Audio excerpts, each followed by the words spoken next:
The spiritual writer Henry Nouwen once said, "The most important journey we will ever make is the journey from please to thank you. The journey from I want to I give." We all begin our lives as utterly dependent, self-absorbent infants, and we spend a lifetime growing out of our me-centeredness, our fundamental narcissisms that we acquired at our birth. And we go on this long journey of learning how to love, which is the goal, the capstone, the prize of life. Jesus uses the word greatness in our gospel today as he talks about what it means to live a fully good life. What would you say constitutes a great life? There are plenty of answers around.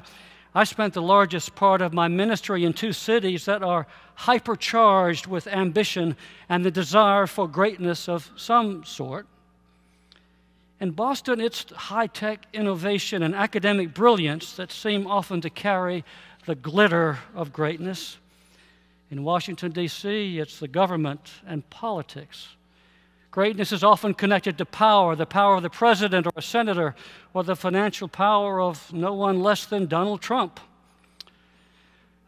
Journalist Meg Greenfield, in a memoir, reached for the most succinct characterization she could find for the culture of Washington. She said, "The city's been likened to an elitist men's club, a recklessly run business, a den of vice."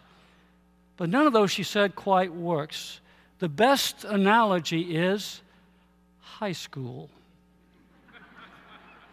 With its insecurities and backbiting and social codes and competition, it's a mecca for people wanting to work their way up through the many hierarchies. Of course, there are a great many people in Washington there for the best of motives, but the culture seems to reward the climbers. One of the best books I have read in years has been journalist David Brooks's book, The Road to Character, which is a wonderful account of what it means to become a fully alive, deeply good human being. You and I, he says, have 2 opposing sides in our nature all the time, which he calls Adam 1 and Adam 2. Adam 1 wants to build and create and produce and achieve and discover and make something of him or herself. He or she wants to have status and win victories. Adam 2, on the other hand, wants to live a good life, have a serene character, a sense of right and wrong, and not only to do good, but actually to be good. While Adam 1 strives for success, Adam 2 wants to follow a calling to somehow serve the world. Adam 1 lives a life that presses straight forward towards success. Adam 2 lives an upside-down logic that says you have to give in order to receive. We all, he says, contain some mixture of both of these atoms, and they're often pushing and pulling against each other. But chances are one of them is significantly more dominant inside us. And we live, Brooks says, in an Adam 1 world, a society that encourages us to think about a great career, but leaves us ill-equipped to cultivate an inner life or a generous spirit. We focus on what he calls the resume virtues, the skills that you bring to the job market that contribute to success. And we tend to ignore what he calls the eulogy virtues, the deeper things that get talked about at funerals, whether you were kind or caring or faithful. Most of us have clear strategies for our career lives in one way or another and put most of our energy into that. Even if we would say the eulogy virtues are more important, somehow they almost often become second fiddle. Brooks goes on to talk about how hard it is to focus on those eulogy virtues when we are living in the time of the big me, a culture that keeps us and our image and our desires at the center all the time. He calls it the age of the selfie, when every voice pushes us to think about ourselves. When we're faced with that, how can we find true goodness, true greatness? James and John, the Zebedee brothers in our gospel today, would probably fare well in Washington or Boston. Along with Peter, they're Jesus' closest disciples, and they're devoted to his cause. But they're also planning ahead, getting themselves positioned for a major appointment in the new administration when Jesus comes in all his glory to reign. Of course, Jesus is not running for office, but he's the one they think is going to bring in God's new age, and they want to be on top of it with him. The brothers have been hearing their leader, Jesus, talking about his facing suffering and certain death, but somehow that just went right past them. They had no notion, it seems, for everything Jesus had said, that the Messiah who had come was no Messiah coming in conquest. They're still thinking of Jesus as a power player and haven't begun to get what he's been saying again and again. So it's hard to blame them when they sidle up to their leader and say, "Teacher, grant us to sit one at your right and one at your left in glory. Let us be up there with you when you finally arrive where we think you're going to be." Jesus is probably shaking his head as he says, "You don't know what you're asking. Are you able to drink the cup that I drink, or be baptized with the baptism that I am baptized with?" And then he turns to the other disciples who've gotten furious with James and John and speaks to them all and says, "Whoever wishes to become great among you must be your servant, and whoever wishes to be first among you must be a slave of all." Servanthood had become his theme. He knew his time was short, and he returned again and again to talking about service, to being the one who cares for, the one who centers his or her life on being for those around them.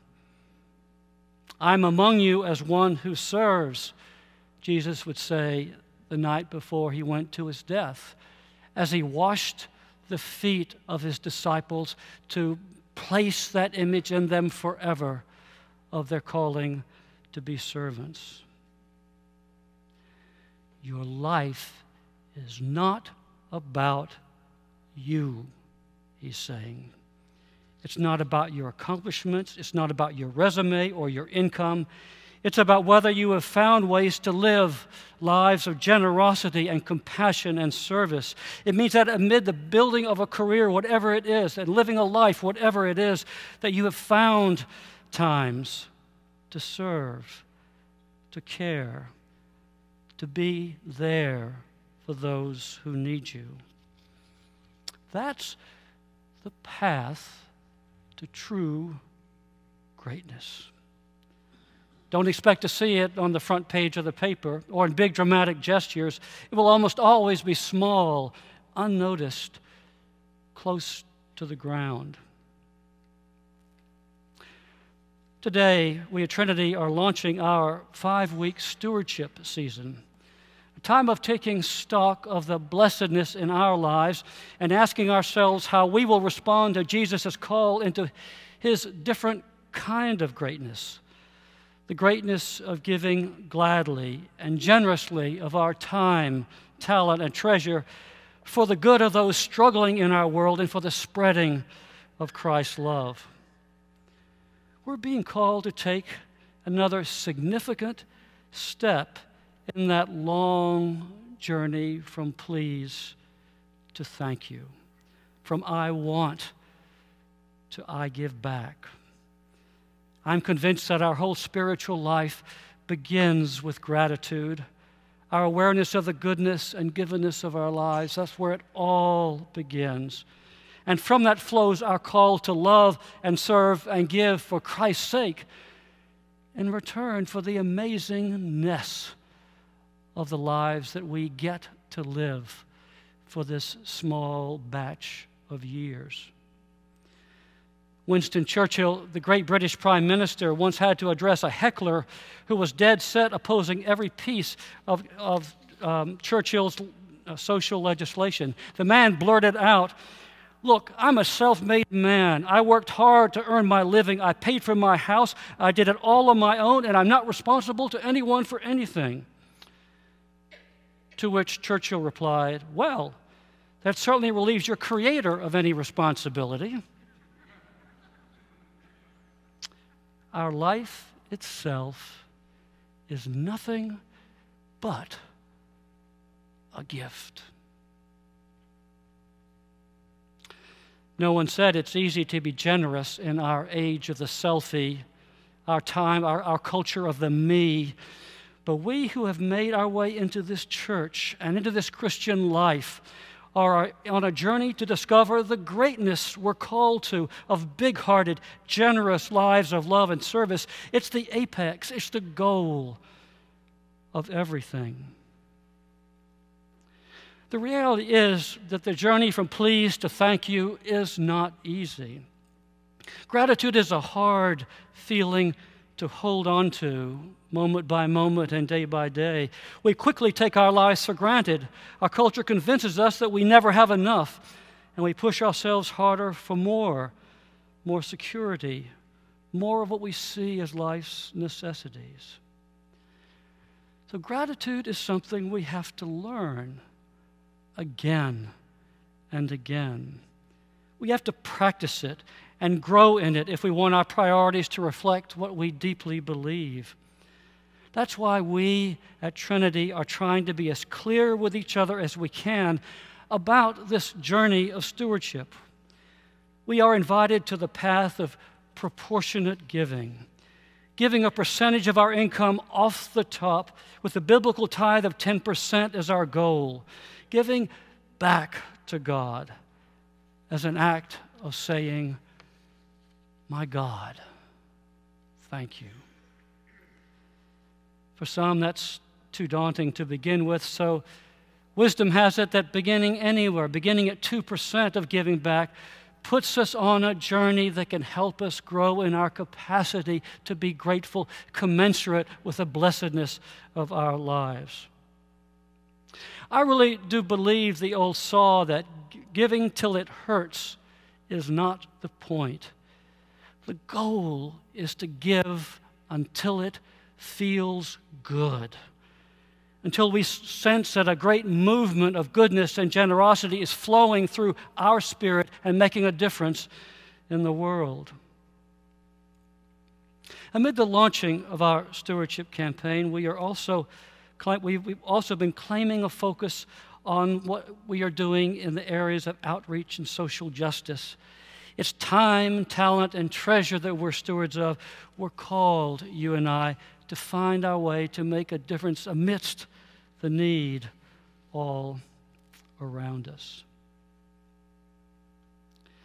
I've been thinking a lot about an event that took place just as Pope Francis's visit was beginning. On the first morning after he arrived, he traveled to the cathedral in Philadelphia for morning mass, and he spoke in his homily about a saint who was born in Philadelphia, Catherine Drexel. When Drexel visited Pope Leo XIII, he said, she spoke urgently about the needs of the missions she was overseeing in Philadelphia and asked the Pope what he was going to do to make a difference in it. Pope Leo responded, "What about you? What are you going to do?" Pope Francis said those words changed Drexel's life. What are you going to do? In the end, every Christian in his or her baptism has been ordained to serve, to be part of Christ's movement to care for and heal this world.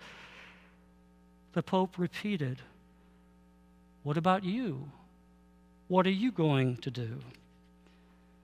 That's the right question for this Sunday. The strength and vitality of Trinity's ministries depends on our strong, even sacrificial giving. We need all of us to pull together to enable this vital parish to fulfill its high mission. And Christ needs our hearts and hands and feet to carry out his mission of serving the weakest and working for justice. God has called us into this vital ministry, this journey from please to thank you. Now the question is, what about you? What are you going to do?